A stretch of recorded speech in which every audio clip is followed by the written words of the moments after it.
Hi everyone, thank you so much for watching this quarterly update of my portfolio. If you want any more information, please don't forget to check out my eToro page and the links below. So in 2020 we achieved 84% return versus S&P 500 about 16%. Total return since starting the portfolio and starting on eToro is sitting about 305% versus 72% for S&P, and currently we're sitting about 36% annualized return. So that also kind of tells you it hasn't just been 2020. We've been consistently beating the S&P as well as the NASDAQ indexes every year since I've been on eToro. So I'm really happy with the results so far.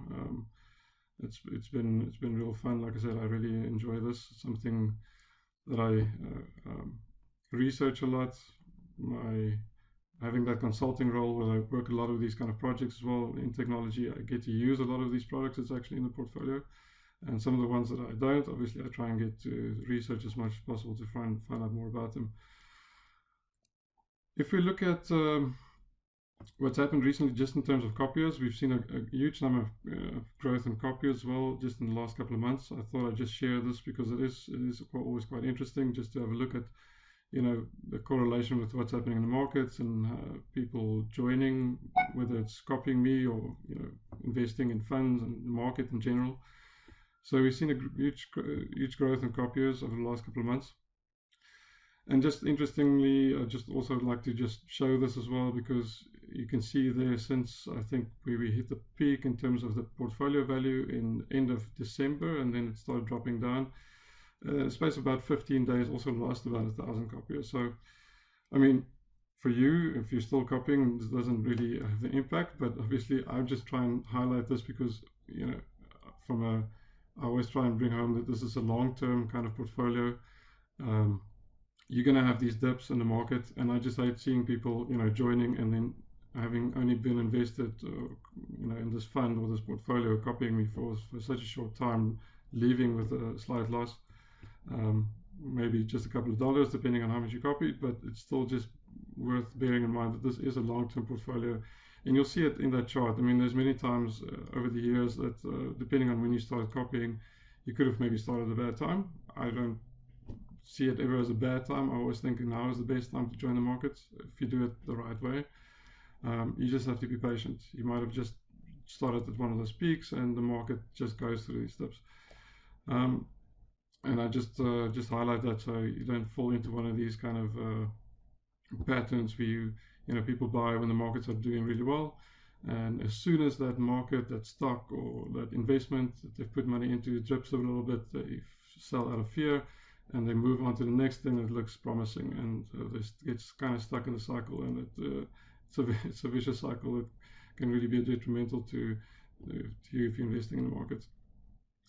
So like I mentioned, it is a long-term investing portfolio. I just showing this here as well. So if you look back at the last 2 years, there might have been times, like I said, depending on when you started copying, you might have started at one of those peaks just before market dip. If you look at that May 2019 period, there was about a 45-day period before you would have seen a profit if you started copying then. Again, in August, that would have taken you longer. You wouldn't have lost much during that period, but it was a lot of sideways movement in the portfolio during that time. But obviously, if you had held on, and even if you started earlier, you would have been definitely in profit by now, and by a good margin as well. I mean, there's no crystal ball. There's obviously no indication of future results, but it just highlights the point of, if you're going to put some money into the market in general, it's always a good idea to hold on long term. Eventually, if you're investing in good businesses, good quality companies, the stocks tend to go up over time. Just highlighted here as well some of the people that I know very well. I'm sure they wouldn't mind me sharing, but I just thought I'd take away their names just in general. But they've been copying me for quite some time. Some friends and family that's been copying. You can see the actual results they've achieved. They're close to 100%. This friend of mine has been copying me since about that time in 2019, mid-2019. Interestingly enough, he's actually reinvested recently, so that actually brings down that profit loss percentage because he's buying at current prices, but he's still sitting at about close to 100% return.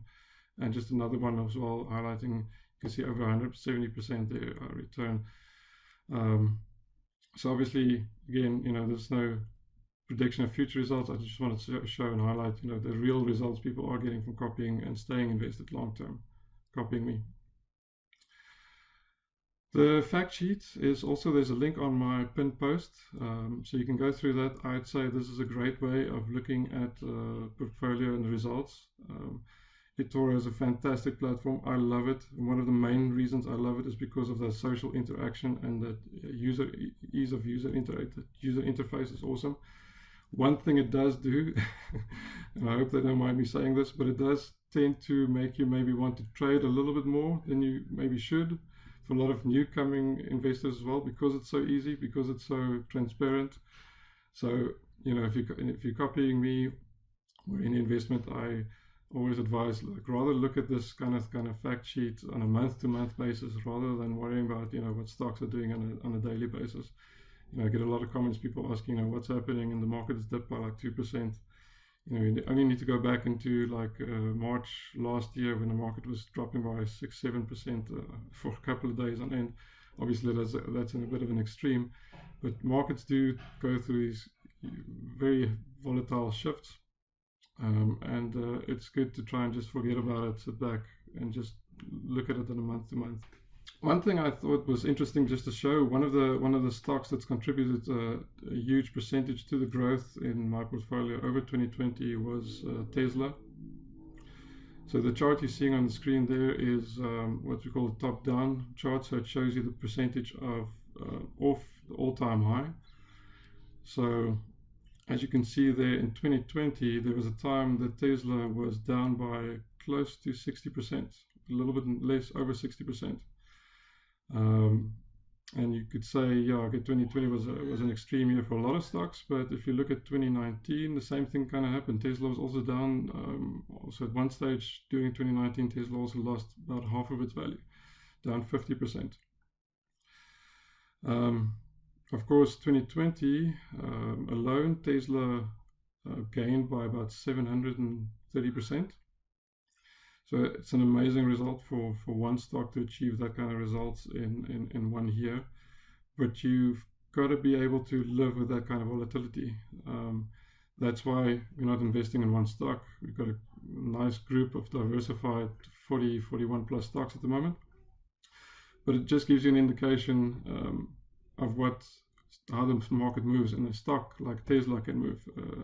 It can add an enormous amount of value to your portfolio, but if you try and trade it, if you try and go after that volatility, buying and stopping and closing and opening trades too often, you can really damage your portfolio.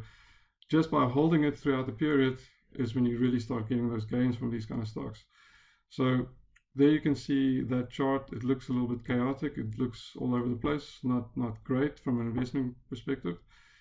And if you look at this chart, interestingly enough, that is exactly the same chart, exactly the same data, exactly the same time frame, just the normal stock chart you'd see for Tesla. So people look at this and say, okay, that's a fantastic investment. If you look at the chart on the left, do you have that kind of temperament to be able to go through that kind of volatility and hold on to a stock through all those ups and downs? It also highlights to me something that I also kind of mention a lot is, investing in stocks like this, often you find those couple of winners, and those couple of winners often will be the stocks that drive the majority of the growth in a portfolio. Obviously, you don't want to be invested in only like 4 or 5, because like you can see, anything can happen, and that kind of volatility is not easy for anybody to maintain. Obviously in the portfolio as well, drawdown isn't nearly as much as that, because we've got those 40 stocks balancing each other out.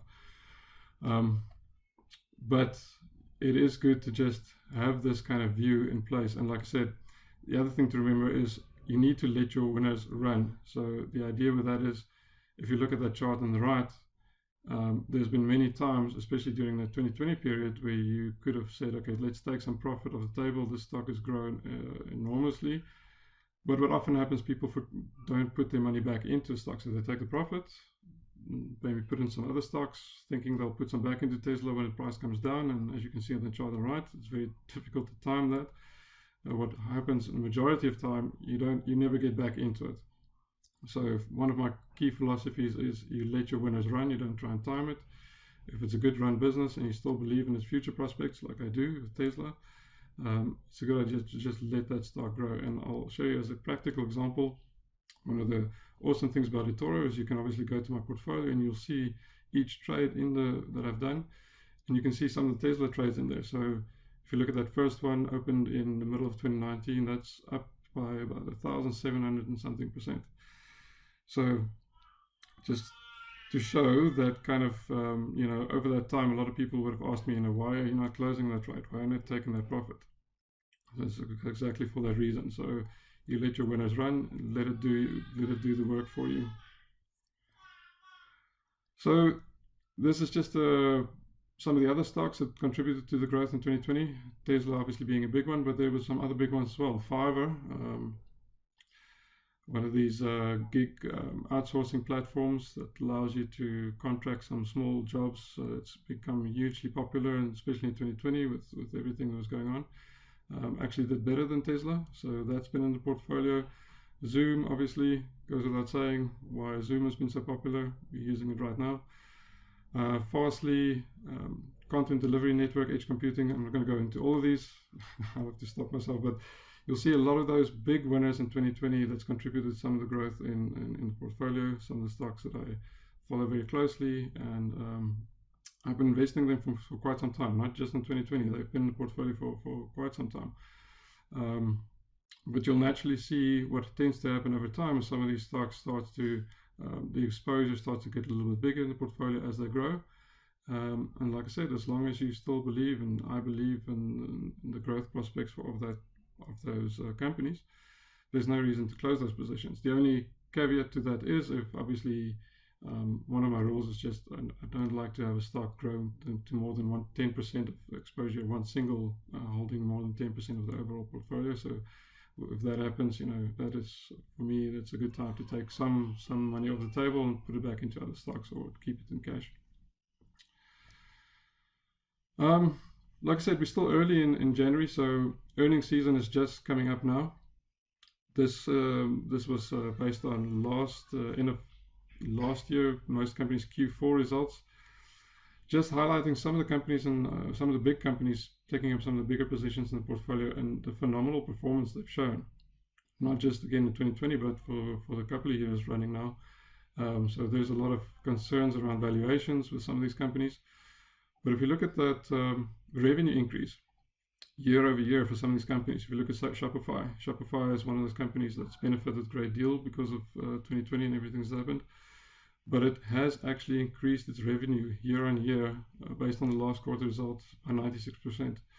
So you could argue that it justifies some of the valuation. So one of my big beliefs is technology stocks will continue to grow. Some of the stocks you could argue is definitely overvalued at the moment. But I still believe that some of these trends that we've seen in 2020 starts happening is going to continue. There will definitely be some pullback in some of these stocks because of the high valuations. But long term, if you look out again, next 5 to 10 years, these companies, I still believe there's a huge amount of potential growth left in these companies. Okay, so just shifting a little bit to the market overview in general. So we've had a rough period of transitioning in the US. If you've been following it, Biden is now it's now a Biden era. So with that comes a couple of new interesting things to look at in terms of market themes, in terms of renewable energy, and genomics is another one I'm watching closely. More short term, there's obviously a lot happening around vaccine rollouts. I think one of the things that the market is looking at is how these vaccines will be rolled out and how effective it will be. Some of the new variants we're seeing in COVID. From a South African perspective, I can tell you there's a new variant here as well as the UK one you're probably familiar with that's spreading more rapidly.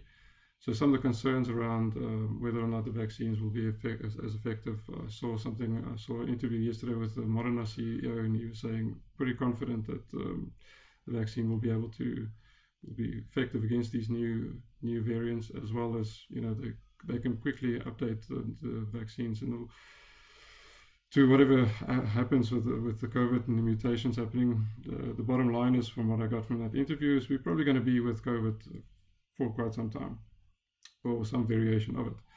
I do believe things will start to get better. We can already see some of the numbers coming down here in South Africa, in the States, some of the countries hardest hit. You can see some of those numbers starting to come down. Obviously, there's a lot of lockdowns still in place. I also do believe that the market is also looking at a lot of pent-up demand in terms of some of the stocks that have taken the brunt of the effects of COVID. There's going to be a lot of pent-up demand once it starts opening, in terms of travel especially. So obviously also a big thing to watch is in the short term is the new stimulus deal that the Biden administration is working on. So they're expecting another $1.9 trillion of stimulus. So that will obviously have a big impact on the market as well going forward. So where are we at the moment? So things have potentially, you could say, gotten a little crazy. So if we look at 2020, the NASDAQ was up about 44%. During that time, we were hit with one of the worst economic crises since the Great Depression. During the same year, we've seen more IPOs double in their values during launch than any year since 1999. We're also now, if you look at the Robert Shiller's price earnings ratio, which basically takes the whole stock market's earnings, divides it between the prices and average. You get the adjusted pricing ratio. You want a Nobel Prize for this. So based on that, we are at some of the highest levels since 1999. So yes, that could be scary. There's always a but. So at the moment, we're also sitting at much lower interest rates than we've ever since for a long time, close to zero. In 1999, that was not the case. And during that time, bonds was very attractive. Interest rates was high. So again, according to Goldman Sachs, this is actually causing stocks to be relatively cheap, even given current valuations, because of the low interest rate environment we're currently in. In 1999, that period when we kind of hit these kind of valuation levels, the stock market still went on to gain about 50%. So another thing I just always caution people, since I've started in eToro, and before that, since about 2007 when I started investing, I don't think there's been a couple of days that's gone by without me seeing some sort of article about the next crash. I think I saw a quote, I can't remember exactly who said it, but I think it's one of the most truthful things I've seen, is more money has been lost waiting for a crash than actually ever happened in a crash. It's just one of those things that, if you're a long-term investor, you're going to go through some of these periods. The market's going to pull back by 5, 10, maybe 20%. We saw it in March last year, pull back by more than 30%. It's just having that long-term commitment to investing. So I love this quote by JP Morgan. Somebody asked him, what's going to happen in the market? And he said, it will fluctuate. I think that's probably one of the most truthful things you can say. If you look at this next slide, there's a lot going on. But I think the key takeaways that we can take from this is, past performance is no prediction of the future. Even crashes, nobody knows when the next one will happen. If it will happen, how severe it will happen. I think we can be sure that there will be pullback, like I said. But I think there's a lot of reasons to be optimistic in the long term. I think a good thing is just to set your expectations. We've had a fantastic run, having a portfolio return of 85% in a year, and I think that's something that you can expect to have year on year. For me personally, as a long-term investor, none of this changes the way I invest. I think that fundamentally, great businesses will always deliver great returns over time. So that takes me to the portfolio itself and where we're going, taking it forward. So one of the new positions added recently is Lemonade. I didn't invest in this during the IPO. you could say I lost out a little bit on that, but I always try not to invest too quickly in IPO. There's a lockup period where insider stocks can have the option to sell after a period that is now passed for Lemonade. So I love it. I've done a lot of research in this company, the way this company is using AI and changing fundamentally how they approaching the insurance industry is quite amazing. Another theme I'm focusing on for me going forward is in the health tech space and in genomics specifically. So a company that I really like in the space is Invitae Corp. It's done really well for me already since adding it to the portfolio. Tesla, I'm still a big believer even at the current valuations of Tesla. So you saw that chart I showed you earlier. There will be some pullback in Tesla. There will be ups and downs. There will be lots of volatility. But I think, again, 5 to 10 years out, I think Tesla is one of those companies going to change a lot of the way we look at energy and travel, mobility in general. Zoom, continuing to invest in Zoom. It's pulled back quite a bit since its peak in end of 2020, and I think a lot of people are concerned about whether or not Zoom will be able to continue once we get on the other side of this, and whether or not a lot of the performance was pulled forward. And to some extent, I agree with that. But if you look at Zoom's numbers and the earnings results, they had something like a 290% revenue growth year over year. The amount of new customers they've added in 2020, I don't think that's going away anytime soon. It's become one of those words that we use, you Zoom or you Google or you, it's one of those incredible brands. And I think it's an incredible company. If you look at the leadership and the culture, it's got a 99% CEO approval. And I think you read various reports on how much people love and enjoy working there. Is one of the big things I also look at when I invest in a company. Some of the other themes also still for me going strong at the moment is streaming and connected advertising. So if you look at stocks like Trade Desk and Roku, it's also done phenomenally well. Trade Desk specializing in programmatic advertising. One of their biggest revenue areas has been on connected TV, where Roku specializes. And Roku obviously creating the streaming sticks. Their biggest earnings portion of their and the company results isn't on the streaming and the hardware, but in that advertising that they do on their platform. So it's nice to see some of these intertwining themes in the portfolio as well.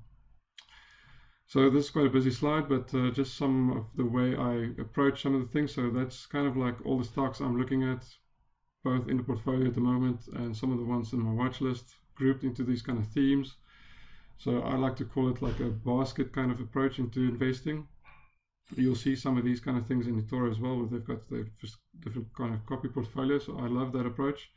Running a portfolio of 40 plus stocks, it's easier to bundle them into these kind of themes or these baskets. So for me, there's very specific tech themes like AI, fintech, streaming, cloud, health tech, gaming. And some of these stocks, obviously, there's a lot of overlap into these themes. One of my favorite companies like Nvidia will show up in a lot of these themes. Obviously, with gaming gets a lot of boost from that, but one of the fundamental companies for me in terms of AI, the GPUs they manufacture, and cloud companies putting those cards in their data centers to run these machine learning workloads. So I love looking at it like that. Just in terms of the positioning of the portfolio going forward. So, like I mentioned, there's a lot of companies in the portfolio, but you will see that about 70% of the portfolio value is made up by about 20 positions. So those are the stocks I focus on most, do the most research on, follow the most daily market updates, company events, key events. Then there's the growth stocks and the small positions. So something like Lemonade, even though I've done a lot of research on it, because I've just added it to the portfolio, it still makes up a small percentage. That's just the way I like to add to it. I like to add to it over time. I'd like to increase that exposure to a company like that over time, but I'd like to add to it over different periods. So, if there's a big market reaction, stock drops, we can add to it a little bit more. And then the other important thing for me is just in terms of that setting expectations. You'll see, you might have noticed, there's quite a bit of cash in the portfolio as well. It plays a huge role for me in terms of managing the portfolio where we are at the moment. It plays a vital role. If there's a sudden dip in the market, it allows me to, sometimes you'll see, especially now with earnings coming up, a company like a Zoom, for example, might miss a key metric that some of the people on Wall Street or these hedge funds are looking for. If they miss that metric, you'll see a Zoom drop by like 15% on a day. That for me is a great opportunity to add to that stock. Fundamentally, if all the other key metrics are still in place, there's often overreaction in the market. And a company like Zoom, if you look at their balance sheet and what's going on in the future prospects for the company is incredible. So that's why it's so important to have that cash position available to reinvest. It also helps in terms of volatility. So for those of you who've copied recently, if you see this kind of thing, so if you look at the right hand side, if you see a copy but the invested amount is smaller than that, that is because it's matching that that balance, that cash balance. So it's not invested, but it kind of is because it's part of the portfolio. It's just in cash, and that'll get used up as I open new trades. So if you're copying me, if you're looking to adding funds over time, the best way I always recommend doing it is to make sure you always copy with that minimum amount. That's to make sure that it can open all those trades in the portfolio and in a percentage adjusted way have that cash position as well. So always with that minimum amount, and make sure you select that copy open trades. So this is an interesting stat I always like to look at. I showed this in the last couple of quarterly calls as well. So what this is they call it the PGI. So it shows you the amount of cash on the sidelines, not invested in stocks, so in money markets. So you can see what happened during March last year is a lot of people went out of stocks, immediately put it into cash, which is hindsight probably the worst thing they could have done. But that's normal. That's the kind of reaction you always see, people selling stocks, going into cash. Obviously, of course, in the portfolio, we did quite the opposite. We reinvested. That's why you see such an outsized proportion growth in 2020 for the portfolio, because we actually reinvested during that time. But it's an interesting key metric for me to look at. It shows you how much money is going back in the stock market. So you can see subsequent to that event, the money started flowing back into equities. And we are currently now more or less where we were before the pandemic hit. So it just shows you a lot of people have put a lot of money back into the market, and we're back into those kind of levels again. Another important reason for me to have a little bit more cash than usual in the portfolio. So it's a busy period coming up, a lot of earnings releases coming up for a lot of the companies on stock. It's February is jam-packed with all our stocks releasing earnings. So you can expect to see some of the updates from myself, some posting, some of the research I do in some of these stocks before, after earnings on my feed. So the only company in our portfolio that's released so far has been Netflix, and that has looked very positive. There was a huge spike in Netflix share price, I think about 16 or 70% on the day, which just shows you again the kind of market we're in. But it was a very positive result from Netflix. They beat the earnings, the revenue, but the big one was the amount of new subscribers that really beat analyst expectations. A lot of it was again, this argument of has Netflix pulled it forward? Will they be able to carry on with this? And it shows that people are still happy with their Netflix subscriptions. I love the company. All the original content I think is great. It's one of the key differentiators. Obviously, Disney is chasing them a little bit, but I still think Netflix is the leader in this space.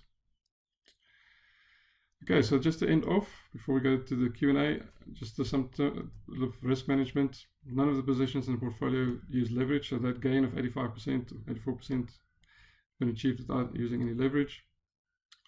I mentioned this before. I don't like 1% one stock not taking up more than 10% of the portfolio. Always keep at least 5% in cash. Obviously, that's quite a bit more at the moment. It's sitting at about 25%. It's a little bit higher than I would like at the moment, but I'll start using some of that, put it back into stocks as we move forward. But I'm going to keep a little bit more than usual. And another key thing for me is to add cash in regular intervals during a downturn. So if you're a copier, and I would recommend doing this with any investment, is adding funds over time adding to your investment over time. Maybe do it in quarters, so that you get that averaging into a portfolio, into an investment. And then just some of the key things to success is just, like I said, don't try ticker symbols, invest with companies like your owner, be patient, let your winners run, be mentally prepared for some of those pullbacks. It's just it's an inevitable thing of effect of being a long-term investor. You're going to go through those periods. It's impossible to predict the short-term behavior, but we can predict with some accuracy what's going to happen with successful companies over time. Build up a portfolio of quality stocks, which I really think we have. Really believe in the companies we have in the portfolio at the moment. And just the last point there, I think, you know, some of these technology themes that we're seeing at the moment will really continue and just accelerate into the future. You know, one thing you'll see a lot of people worried about at the moment is the valuations in these companies, and they're talking about big tech and the influence it has on the stock market. I think, and this is kind of my reckless prediction, I think in another 5 years, maybe even sooner, you'll see people start talking less and less about big tech and the influence and the overweightedness. I think give it another 5 to 10 years, I think most companies in S&P 500, if not all, will be technology companies, or will use technology in such a fundamental way that differentiates themselves from the rest. So yeah, that's just my belief that technology is here to stay, and these things will just accelerate, so the companies we have will continue to grow. Thanks again for watching. If you like this video, please hit the subscribe button. And if you have any questions, please leave me a comment on my eToro page in the link below. Thanks.